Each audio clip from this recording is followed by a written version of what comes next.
What up, tribe? We're going to come out to you today. Coach Jon and I are going to be talking about the rower technique, rower faults, all the things about the rower, all right? So, we stay off with this is that we see about 80% of our members, we have some, common background with rowing or something of the sort. But again, rowing is an important thing about keeping efficiency. So we're going to go over how we can be best efficient with rowing, okay? Now, just to start out with the setup, Jon's going to take his feet. He wants to make sure that he can adjust these straps. The higher the number, the bigger the foot. So he wants to place the ball of his foot in the middle of that platform, and then he's going to strap it on in. Once he straps it on in, now before he even reaches for the handles, he wants to make sure that he is sitting up tall, okay?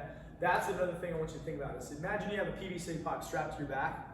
Your head, your mid-shoulder, and your tailbone should all be making points of contact, right? Now, we don't want to see the rounded back, right, the cat, So he's going to reach for the handles. Now, just for his setup, he's going to continue holding that. So one of the things that you want to notice, look how far his hands go. His hands only go to the edge of his feet. What we sometimes see is when we reach forward, right, that's too much and that rounds the back. Now, this might seem ridiculous, but we see it a lot of the times.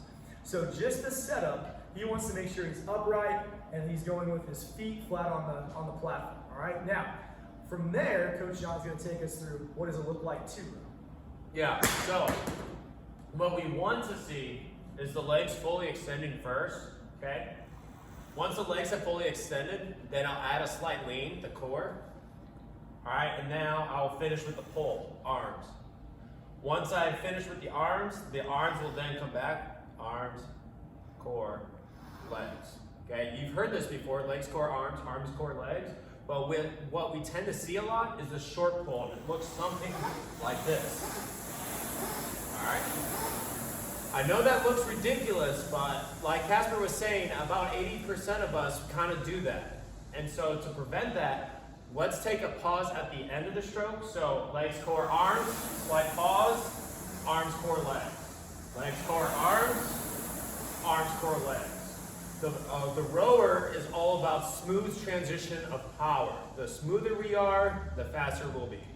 Now, to finish that off, guys, there's the damper setting. Now, the damper setting is on the far right side of the rower. Now, the damper setting is important. It's not the crazy most important thing about the row, but you want to think of it this way. We should never be rowing from like a level 7, maybe a level 8 to a 10. We really should never be that high. We also shouldn't be lower than like a 2 or a 1. It's kind of like Goldilocks, like the right in between is like a 4 to a 6.